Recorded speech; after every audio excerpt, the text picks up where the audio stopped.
So hey homies, welcome back to other video of soul and two, and I hope कि तुम लोग बहुत ही ज्यादा अच्छे और मजे में होगे। और आज के इस वीडियो में हमें काफी कुछ देखने को मिलने वाला है। साथ ही हमें यहाँ पे जो मास्टर शाओ भी है उसके बारे में भी बहुत कुछ पता चलेगा। और यू हाओ जो कि यहाँ पे अपने पूरे के पूरे गेटअप को चेंज करके इनके बीच पहुंच चुका है, क्या इसका भांडा फूटता है या नहीं, इसके बारे में भी हम जानेंगे। तो चलो फिर फटाफट से आज के इस वीडियो को शुरू करते हैं। सो होमीज, हमारे इस पार्ट की स्टार्टिंग भी वही से होती है जहाँ पे लास्ट पार्ट एंड हुआ था और हमने देखा था कि यू हाओ जो कि यहाँ पे उस मास्टरमाइंड के रूप में पहुंच चुका था, लेकिन जैसे वह यहाँ का खाना छोड़ के यहाँ से जाने की कोशिश करता है कि तभी सेंट्रेस उसे रोक लेती है। और तभी यू हाओ से वो कुछ ऐसा कहती है कि यू हाओ के भी यहाँ पे होश उड़ जाते हैं और वो कहती है कि तुम्हारी ऑरा मुझे कुछ डिफरेंट लग रही है। जिसके बाद वो आगे कहती है कि क्या तुम्हारे साथ कुछ हुआ है या फिर तुम्हारी कल्टीवेशन में कोई प्रॉब्लम है। यू हाओ बहुत रिस्पेक्ट के साथ कहता है कि सीनियर जूनियर को नहीं पता कि आप मुझ में चेंजेस किस हवाले से देख रही है। जिस पर वो बिना उसकी तरफ देखे बताने लगती है कि ऐसा लग रहा है कि तुम्हारी जो ऑरा है ना, ये पहले से कुछ ज्यादा ही वार्म फील हो रही है। यहाँ पे ये सुन नहीं था कि व्यक्ति के पास बैठा वो बंदा भी, उसकी आंखें भी यू हाओ पे जाती है। और तभी सेंट्रेस आगे कहने लगती है कि ऐसा लग रहा है कि जैसे तुम्हारी ऑरा किसी से मिलती जुलती है, काफी फेमिलियर सी वाइब आ रही है। यहाँ पे ये सुन नहीं था कि यू हाओ मन में कहता है कि क्या मैं उन्हें याद हूँ। कि तभी वो माहौल को संभालते हुए कहता है कि लगता है कि आप कुछ ज्यादा ही सोच रही है, मेरे साथ तो ऐसा कुछ भी प्रॉब्लम नहीं है। और ये कहते साथ ही वो यहाँ से जाने लगता है और वो जाते हुए मन में कहता है कि फिक्र मत कीजिए, मैं हर हाल में आपको यहाँ से रेस्क्यू करूंगा। अब यू हाओ यहाँ पे बाहर आते साथ ही कहता है कि टीचर शाओवी के आसपास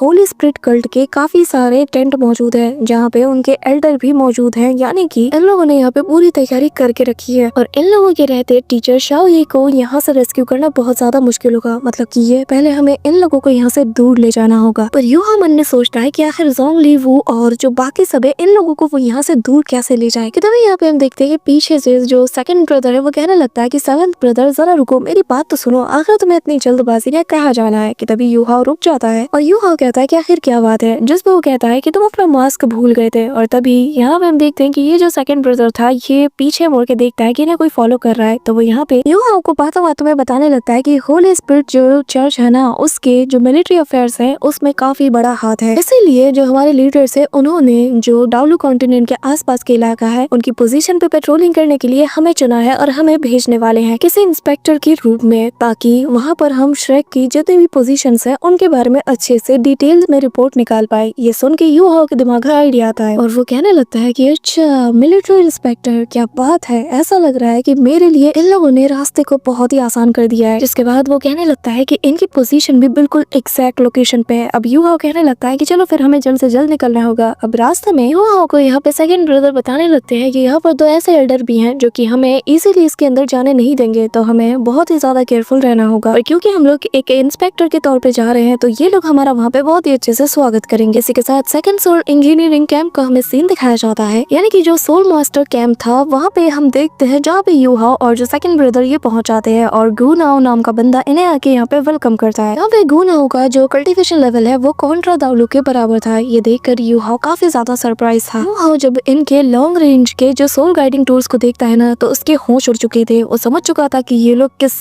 हद तक एडवांस कर चुके हैं। यू हाओ कहने लगता है कि अगर आसमान से देखा जाए ना, तो हमें ऐसा लगेगा कि हमारे सामने स्टील का एक बहुत बड़ा फॉरेस्ट है और यही जो सन एंड मून एम्पायर है उसका सबसे पावरफुल डिफेंसिव एरिया भी है। साथ ही इनके जो सोल गाइडिंग टूल्स है ये हमारे श्रेक एकेडमी के जो टूल्स है उनसे भी कई गुना ज्यादा एडवांस लेवल पे है। यू हाओ के मन में आता है कि काश मैं इन सभी को यहीं पे डिस्ट्रॉय कर पाता, क्योंकि मुझे देख कर ही गुस्सा आ रहा है कि ये सब कुछ ये हमारे अगेंस्ट ही यूज करने वाले हैं। इस दौरान यू हाओ झूठी तारीफ करने लगता है कि हाँ, तुम लोगों ने इस जगह को बहुत ही अच्छे से मेंटेन करके रखा है। अब यहाँ पे ये सारी बातें सुनकर जो गूनान है वो सीधा इन्हें अपने टेंट के पास ले जाता है और कहने लगता है कि क्यों ना हम थोड़ा चाय नाश्ता कर लेते हैं। और यहाँ पे हम देखते हैं कि वो इन्हें काफी ज्यादा रिश्वत देता है, जो देखकर यू हाओ भी उससे कुछ नहीं कहता और वो लगे हाथ सारी चीजें अपने पास रख लेता है। और तभी ये लोग कहने लगते हैं कि ठीक है, हम इंपीरियल एडवाइजर के सामने आपकी अच्छी खासी रिपोर्ट को पेश करेंगे कि गूनान ने काफी अच्छे से इस जगह को मेंटेन करके रखा है। और आगे चल के मुझे पूरा यकीन है कि हमारे नेशन के जो 5 मेजर फोर्सेस है ना, आप उनको लीड भी कर सकते हो। यहाँ पे बातों बातों में यू हाओ अपना काम कर चुका था। वो टेबल के नीचे उस चीज को सेट कर देता है और तभी ये लोग यहाँ से जाने लगते हैं। और तभी हम देखते हैं कि सेकंड ब्रदर कहने लगता है कि क्या काम हो गया। यू हाओ हंसते हुए कहता है कि हाँ बिल्कुल। जो देखकर वो शॉक्ड हो जाता है। तो यू हाओ कहता है कि अगर तुम उसे देख पाते तो फिर गूनान भी उसे देख लेता, और मेरे हाथ की सफाई का भी तुम्हें पता नहीं है। जिसके बाद वो लोग यहाँ से जाने लगते हैं और कहने लगते हैं कि चिंता मत करो, इस मैटर में तुम्हारा नाम बिल्कुल भी नहीं आएगा, मैं इस बात का खास ख्याल रखूंगा। इसी के साथ हम देखते हैं कि उस टेंट के अंदर यूहाओ के इनविजिबल सोल आ चुकी थी, जो कि यहाँ पर आते साथ ही अपना काम शुरू कर देता है।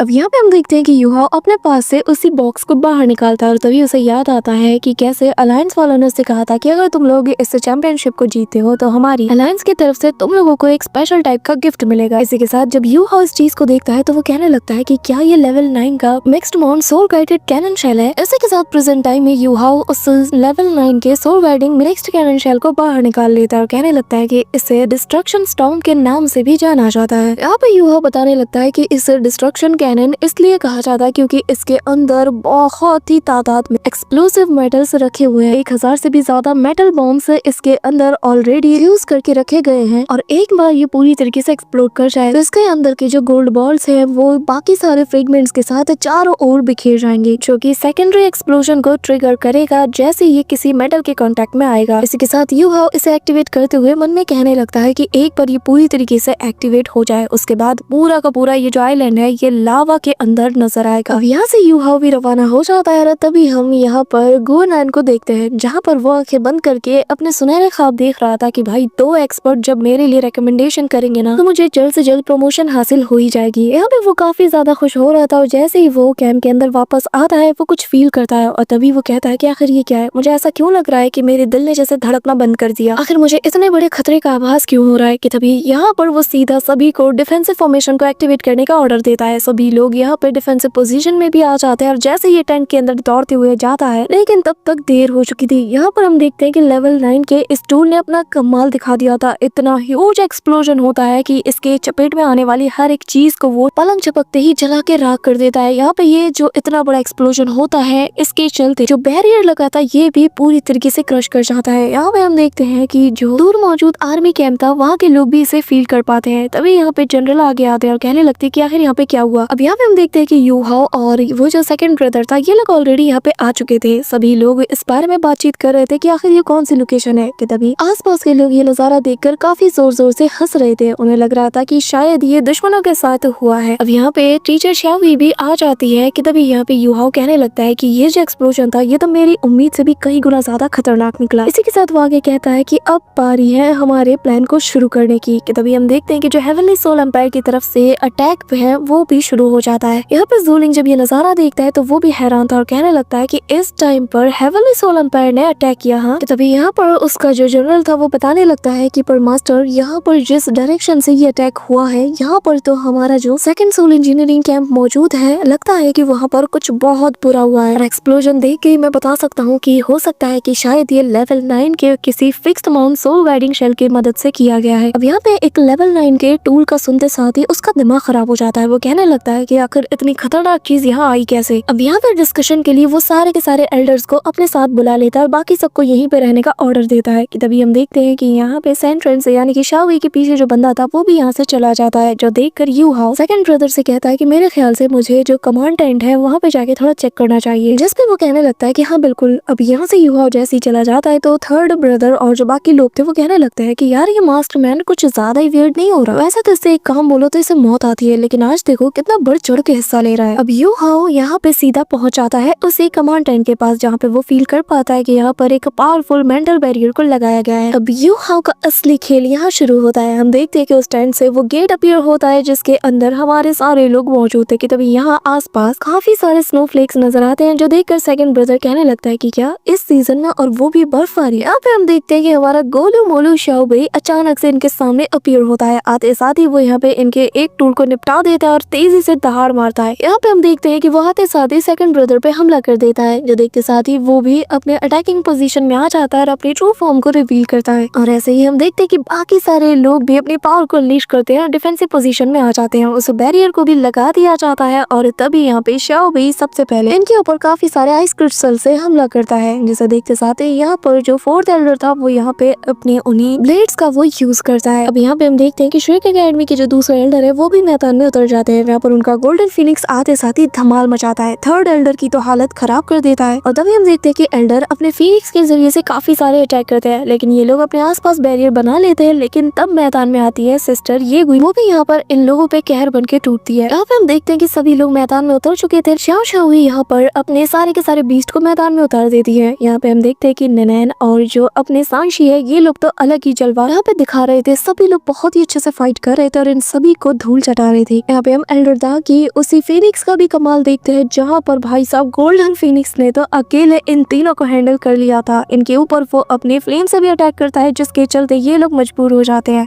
यहाँ पे हम देखते हैं कि सबसे ज्यादा बुरी हालत तो थर्ड एल्डर की हो चुकी थी, क्योंकि उसने नैन क्यू की मदर के साथ भी बहुत बुरा किया था। यहाँ पे हम देखते हैं कि वो अपने आसपास बैरियर बना के उस फ्लेम से बचने की कोशिश कर रहा था, लेकिन तब तक यहाँ पे वो ब्लू फिनिक्स उसके आर पार हो जाती है, जिससे उसे काफी ज्यादा इंजरीज भी होती है। लेकिन जैसे तैसे करके वो यहाँ पे मैनेज कर लेता है। चार और बिजलियां कड़कने लगती है। वहीं दूसरी तरफ हम देखते हैं कि यहाँ पर पूरी की पूरी श्रेक एकेडमी की टीम भी आ चुकी थी, जहाँ पे हम बेबी से लेकर पूरी की पूरी टीम को यहाँ देख पाते हैं और इन्हें फाइट करता हुआ देख कर मजा ही आ गया। यहाँ पे सभी लोग कहने लगते हैं कि श्रेक एकेडमी के लोग यहाँ आ चुके हैं। अब ये लोग जान चुके हैं कि ये लोग यहाँ किसके लिए आए हैं। सभी लोग ऑर्डर देते हैं कि जल्द से जल्द सेंट रेंस को प्रोटेक्ट करो, कोई भी उन्हें अकेला नहीं छोड़ेगा। बस फिर क्या, सारे के सारे एंटर, सारे के सारे लोग यहाँ पे हम देखते हैं कि टीचर शाओ ये को प्रोटेक्ट करने के लिए वहाँ पे पहुँच जाते हैं। यहाँ पे हम देखते हैं कि सभी लोग धमाल मचा रहे थे कि तभी यहाँ पे यू हाओ असली काम कर रहा था और यहाँ पे वो अभी भी मास्टरमैन के गेटअप में था कि तभी एक बंदा दौड़ते हुए आता है और चिल्लाते हुए कहता है कि मास्टरमैन हमारी मदद करो, दुश्मन यहाँ पे आ चुके हैं और अब ये लोग किसी भी वक्त आगे बढ़ सकते हैं, हमें जल्द से जल्द इन्हें रोकना ही होगा। जिस पे यू हाओ कहता है कि अच्छा ऐसी बात है, ठीक है फिर मैं अभी के अभी ग्रैंड मास्टर और बाकी सभी को इस बारे में नोटिफाई करने वाला हूँ। अब तभी वो मेंटल पावर का यूज करके इसे वहीं पे ढेर कर देता है, ताकि कोई भी यहाँ पर जूलिंग और बाकी सबको इसके बारे में इन्फॉर्म ना कर पाए। वहीं दूसरी तरफ आसमानों में तो हम देखते हैं कि जो एल्डर दा है उनका जो फिनिक्स है ना, वो अपने आज जैसे पीक फॉर्म में था। लिटरली यहाँ पे थर्ड एल्डर की इसने बहुत बुरी हालत कर दी थी। वहीं दूसरी तरफ हम यहाँ पर इनके एक और एल्डर को देखते हैं, जहाँ पे वो अपने फोर्थ सोल स्किल को एक्टिवेट करता है और उसका टारगेट था यही गोल्डन फिनिक्स और वो नीदर स्लैश नाम के अटैक को सीधा इसकी तरफ बढ़ा देता है। लेकिन यहाँ पे जो एल्डर थे वो अपने गोल्डन फिनिक्स को कंट्रोल करते हुए इसके सारे अटैक्स को डिस्ट्रॉय करते हुए सीधा इसकी तरफ बढ़ता है, जहाँ पर एक जोर का मुक्का ऐसे पड़ता है और यहाँ पे बहुत बड़ा एक्सप्लोजन होता है और तभी ये पलट के आते हैं और इस वक्त इसके अंदर शी हाओ की आत्मा आ चुकी थी। ऐसा लटा लटा के मारते हैं कि बंदे को मौका तक नहीं मिल पाता कि वो रिएक्ट कर पाए, जिसके बाद वो उसके ऊपर इतने सारे पंचेस मारते हैं कि उसके मुंह से खून तक निकलने लगता है, उसकी जॉ लाइन तक वो तोड़ देते हैं और फिर भी वो यहाँ पे रुकने वाले नहीं थे। ऐसे ही करते करते वो उसे मार मार के काफी दूर फेंकते हैं। जब तक ये हवा में फ्लोट कर रहा था तब तक ये अपने दूसरे फिस्ट को टाइट करते हैं। यहाँ पे इनका मुक्का टाइट हो चुका था और सीधा इसके पेट के ऊपर वो रख देते हैं, जिसके चलते इसके अंदर की जितनी पसलियां होंगी ना वो पूरी तरीके से चकनाचूर हो चुकी थी। लिटरली बंदा यहाँ पर मुंह से खून की उल्टियां कर रहा था और वैसे भी जिस जगह पे एल्डर ने अटैक किया था इसके मेरिडियंस को बहुत बुरी तरीके से इन्होंने डैमेज किया होगा। इसी के साथ ये पंच इतना ज्यादा खतरनाक था कि वो सीधा उड़ते हुए सामने वाली वॉल से जा टकराता है, जिससे यहाँ पे एक बहुत बड़ा ह्यूज एक्सप्लोजन होता है जो कि सबका ध्यान अपनी ओर खींचता है। इस दौरान हम यहाँ पे एल्डर सॉन्ग को भी देखते हैं, जहाँ पर वो भी अपने फिनिक्स फॉर्म में कमाल दिखा रही थी, लेकिन उन्हें फिक्र थी कि हमें जल्द से जल्द काम को निपटाना ही होगा, क्योंकि बहुत ही जल्द यहाँ पर जो इनके लीडर्स है वो बाहर आ सकते हैं और हमारे लिए मुसीबत बढ़ सकती है। तभी हम देखते हैं कि यहाँ पर वो बंदा वापस से अपने पैरों के बल खड़ा होता है। यहाँ पे ये जो फोर्थ एल्डर था ये अपनी पूरी पावर को जुटाता है और यह सबसे पहले अपने स्वॉर्ड को चला के मारता है। एक स्लैश अटैक सीधा आसमानों में जाती है जो कि क्रैक को ओपन करती है और फिर वो अपने 8 सोल स्किल का